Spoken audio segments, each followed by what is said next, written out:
Hello. We're doing something different this time out because those 50-hour plus weeks that go into each show can be a bit taxing. I need to take off the rest of September. However, instead of offering a repeat episode like many podcasts will do, I decided to share with listeners a sample of the bonus episodes all our $4 and up Patreon subscribers now hear each month. I hope you enjoy this substitution, and if you do, that you might even consider joining us on Patreon to hear more of the same. We'll be back in October with a regular episode following up on our Gallows Lore show, as well as a special Halloween offering. And so till then, we have this.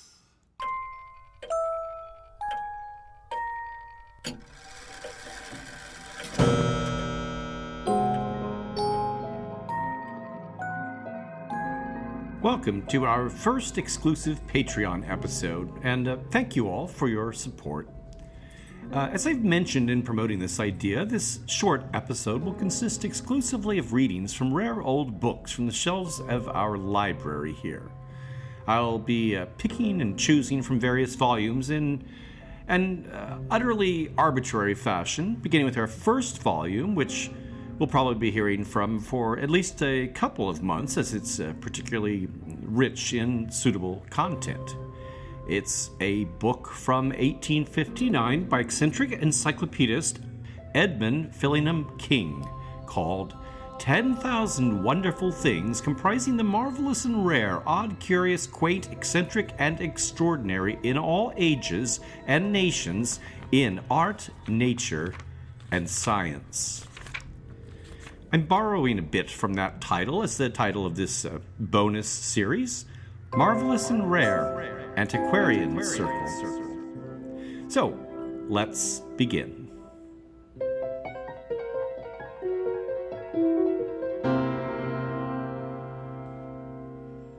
Curious Law. The following curious law was enacted during the reign of Richard I for the government of those going by sea to the Holy Land. He who kills a man on shipboard shall be bound to the dead body and thrown into the sea. If the man is killed on shore, the slayer shall be bound to the dead body and buried with it. He who shall draw his knife to strike another, or who shall have drawn blood from him, will lose his hand. If he shall have only struck with the palm of his hand without drawing blood, he shall be thrice ducked in the sea. And our next, this references a sea captain's memoir quoted in the Gazette of Amsterdam, which says this particular event happened on October 12th, 1725. The wind being easterly, we had 30 fathoms of water, when at 10 o'clock in the morning, a sea monster like a man appeared near our ship. First on the port side, where the master was, whose name is William Lamond, and who took a grappling iron to pull him up. But our captain, named Oliver Morin, hindered him, being afraid that the monster would drag him away into the sea. The said Lamond struck him on the back to make him turn around, that he might view him better. The monster, being struck, showed his face, having his two hands closed, as if he had expressed some anger. Afterwards he went round the ship. When he was at the stern, he took hold of the helm with both hands, and we were obliged to make it fast, lest he should damage it. From thence he proceeded to the starboard, swimming still as men do. When he came to the forepart of the ship, he viewed for some time the figure that was on our prow, which represented a beautiful woman. And then he rose out of the water as if he had been willing to catch that figure. All this happened in the sight of the whole crew. Afterwards he came again to the port side, where they presented him a codfish hanging down with a rope. He handled it without spoiling it, and then removed the length of cable and came again to the stern, where he took hold of the helm a second time. At that very moment Captain Morin got a harping iron ready, and took it himself to strike him with it. But the cordage being entangled, he missed his aim, and the harping iron only touched the monster, who turned about, showing his face as he had done before. Afterwards he came again to the forepart, and viewed again the figure on our prow. The mate called for the harping iron, but he was frightened, fancying that this monster was a seaman who'd killed himself on the ship the year before and had been thrown into the sea in the same passage. He was contented to push his back with the harping iron, and then the monster showed his face as he had done at other times. He came again immediately near our boat, and rising out of the water to the navel, we observed that his breast was as large as that of a woman of the best plight. He turned upon his back and appeared to be a male. Afterwards, he swam around the ship, then went away, and we have never seen him since. I believe that from 10 o'clock till 12, this monster was along our board. If the crew had not been frightened, he might have been taken many times with the hand, being only 2 feet distant. That monster is about 8 feet long. His skin is brown and tawny without any scales. All his motions are like those of men. The eyes have a proportional size, a little mouth, a large and flat nose, very white teeth, black hair, the chin covered with a mossy beard, a sort of whiskers under the nose, and ears like those of men, fins between the fingers of his hands, and feet like those of a duck. In a word, he is a well-shaped man. All this certified to be true by Captain Oliver Moran and John Martin, pilot, and by the whole crew consisting of 32 men. And our next, Alexander Selkirk and the Dancing Goats. The adventures of Alexander Selkirk, an English sailor who was left alone on the island of Juan Fernandez, are very wonderful. This extraordinary man sought to beguile his solitude by rearing kids, and he would often sing to them and dance with this motley group around him. His clothes having worn out, he dressed himself in garments made from the skins of such as run wild about the island. These he sewed together with thongs of the same material. His only needle was a long, slender nail, and when his knife was no longer available, he made an admirable substitute from an iron hoop that was cast ashore. Upon the wonderful sojourn of this man, Defoe founded his exquisite tale of Robinson Crusoe, a narrative more extensively read and better known than perhaps any other ever written. And now we have Jacob Bobbert. A curious anecdote of Jacob Bobbert, keeper of the Physic Garden at Oxford, that is, the garden of medicinal plants. He made a dead rat resemble the common image of dragons by altering its head and tail, and thrusting in tapered sharp sticks which distended the skin on each side till it resembled wings. He let it dry as hard as possible. The learned immediately pronounced it a dragon, and one of them sent an accurate description of it to Dr. Magliabecci, librarian of the Grand Duke of Tuscany. Several fine copies of verse are written on so rare a subject, but at last Mr. Bobbert owned to the cheat. However, it was looked upon as a masterpiece of the art, and as such deposited in the museum. And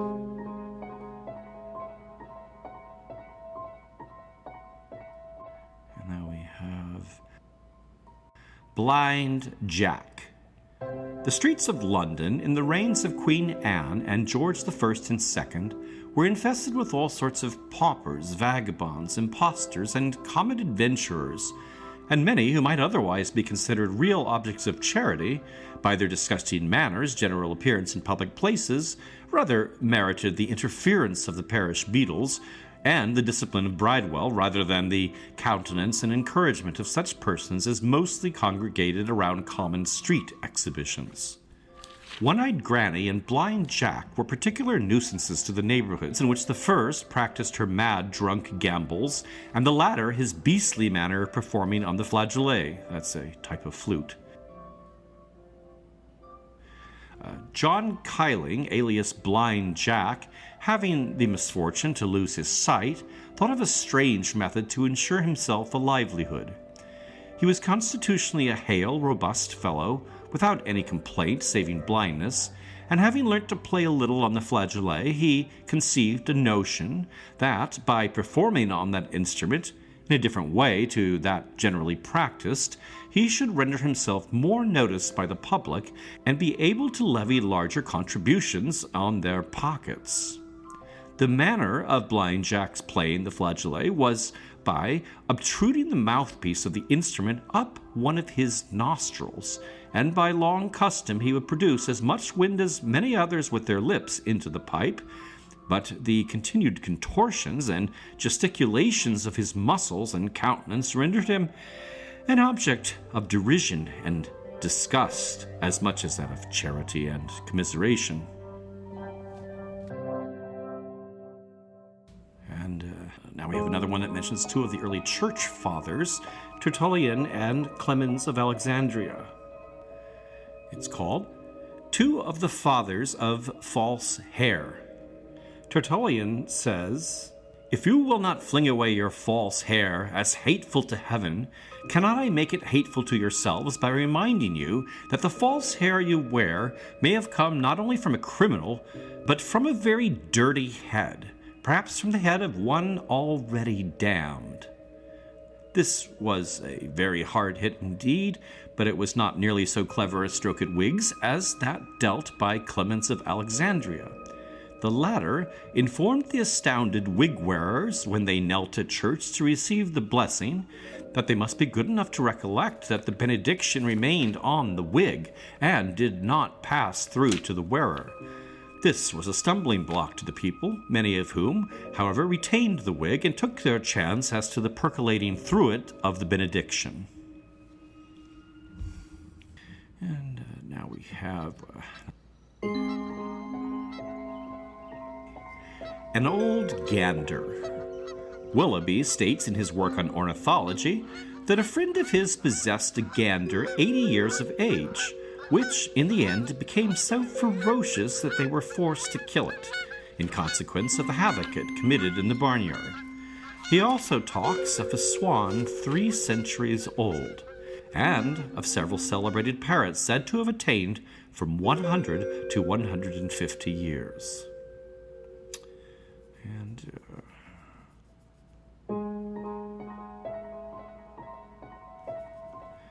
next is Extraordinary Sleeper. M. Brady, physician to Prince Charles of Lorraine, gives the following particulars of an extraordinary sleeper. A woman named Elizabeth Alton, of a healthy, strong constitution, who had been a servant to the curate of St. Julien near the town of Mons about the beginning of the year 1738, when she was about 36 years of age, grew extremely restless, and in the month of August in the same year, she fell into a sleep which held 4 days, notwithstanding all possible endeavors to awaken her. At length she awoke naturally, but became more restless and uneasy than before. For 6 or 7 days, however, she resumed her usual employments, until she fell asleep again, which continued 18 hours. From that time to the year 1753, which is 15 years, she fell asleep daily about 3 o'clock in the morning, without waking until about 8 or 9 at night. In 1754, indeed, her sleep returned to its natural period for 4 months, and in 1748, a bout of malaria prevented her sleeping for 3 weeks. On February 20th, 1755, M. Brady, with a surgeon, went to see her. About 5 o'clock in the evening, they found her pulse extremely regular. On taking hold of her arm, it was so rigid that it was not to be bent without much trouble.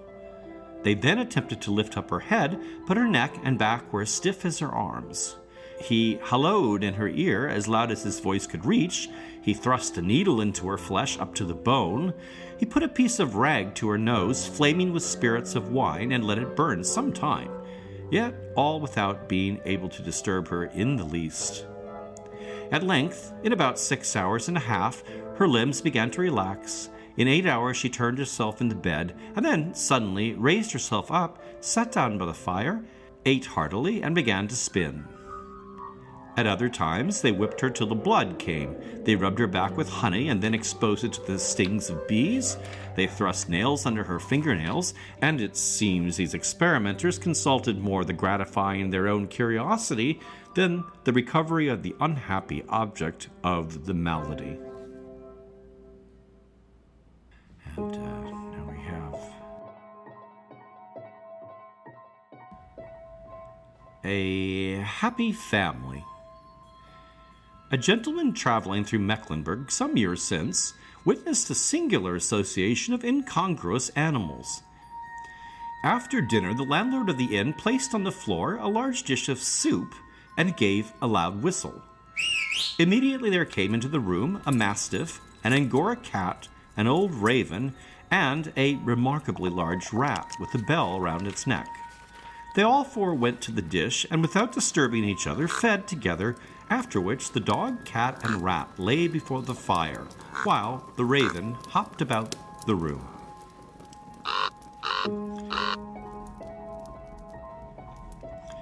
And a few more. We have a false find. At Falmouth some years ago, the sexton found coal in digging a grave. He concluded it must be a mine and ran with the news and the specimen to the clergyman. The surgeon explained that they had stolen a French prisoner who died and filled his coffin with coal that the bearers might not discover its emptiness. And I'm assuming that body would have been stolen for anatomical research. Okay. And now we have coffee house attractions in 1760. The great attraction of Don Soltera's coffee house was its collection of rarities, a catalogue of which was published as a guide to the visitors. It comprehends almost every description of curiosity, natural and artificial. This is a quote: tiger's tusks, the Pope's candle, the skeleton of a guinea pig, a fly-cap monkey, a piece of the True Cross, the four evangelists' portraits cut on a cherry stone, the King of Morocco's tobacco pipe, Mary Queen of Scots' pincushion, Queen Elizabeth's prayer book, a pair of nun's stockings, Job's ears, which grew in a tree, and 500 more odd relics. The Don had a rival, it appears, by a catalogue of the rarities to be seen at Adams at the Royal Swan in Kingsland Road, leading from Shoreditch Church, 1756. Mr. Adams exhibited, for the entertainment of the curious, Miss Jenny Cameron's shoes, Adam's eldest daughter's hat. I don't know if that's Adam the owner or Adam of the Garden of Paradise. The heart of the famous Bess Adams that was hanged at Tyburn with lawyer Carr, January 18, 1736, Sir Walter Raleigh's tobacco pipe, Vicar of Bray's clogs, an engine to shell green peas with, teeth that grew in a fish's belly, Black Jack's ribs, the very comb that Abraham combed his son Isaac and Jacob's heads with, Wat Tyler's spurs, rope that cured Captain Lowry of the headache, earache, toothache, and bellyache, Adam's key of the fore and back door of the Garden of Eden, etc., etc. These are only a few out of 500 other equally marvelous items. And now, finally, I'm going to read one more.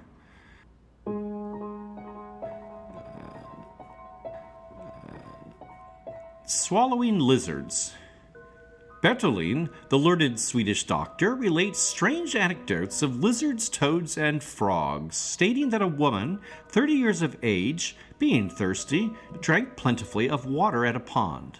At the end of a few months, she experienced singular movements in her stomach, as if something were crawling up and down, and, alarmed by the sensation, consulted a medical man who prescribed a dose of Orvietan. It's a poison remedy.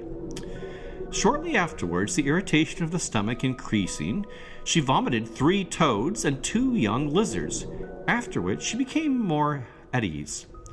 In the spring following, however, her irritation of the stomach was renewed, and further remedies being administered, she vomited 3 female frogs, followed the next day by their numerous progeny. In the month of January following, she vomited 5 more living frogs, and in the course of 7 years ejected as many as 80. Dr. Betterling states that he heard these same animals croaking within her. So that will be the final tasty tidbit for our first Antiquarian Circle. And though we are done with our readings, I do have one more item to share. The library here houses not only books, but also recordings with rare music on 33s and 78s, and even a few old cylinder recordings. So we'll be closing each episode with an offering from this collection. This one's from British songwriter, comedian, and early radio personality, Leslie Saroni. I'll leave you with this charming number written by Mr. Saroni in 1934 called Why Build a Wall Round a Graveyard?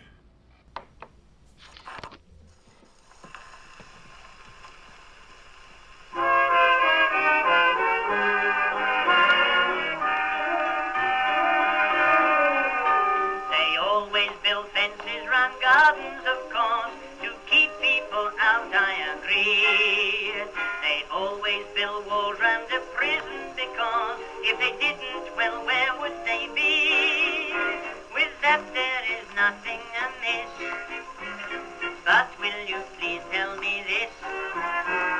Why build a wall round a graveyard when nobody wants to go in?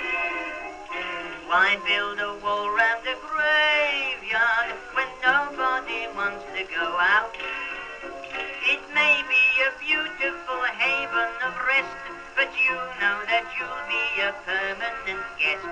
So why build a wall round a graveyard when nobody wants to go in? Here lies the body of Jenny McDoug, whilst having a bath when she slipped down the flue. Here lies the body of old Stoker Joe. He was stoking up here, now he's stoking below. Shovel on a little more coal. Shovel on a little more coal. Here lies a drinker, the father of Ken. He'd be with us now, but he couldn't say when. Here lies a heavyweight under the ground, but the circular saw only lasted one round. Here lies a butcher named Timothy White. A nice bit of skirt quickly put out his lights.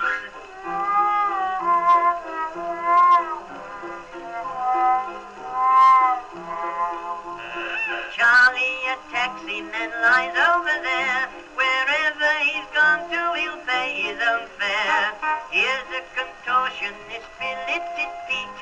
He tried his best to make both his ends meet. Minnie the milkmaid would be with us now if she hadn't mistaken a bull for a cow. R.I.P. There's another good fella gone west. R.I.P. with the blinking great slap on his chest. So why build a wall round a graveyard when nobody wants to go in? Why build a wall round a graveyard when nobody wants to go out? With a slab on your chest and a half-ton of clay, the traffic is certain to be all one way. So why build a wall round a graveyard when nobody wants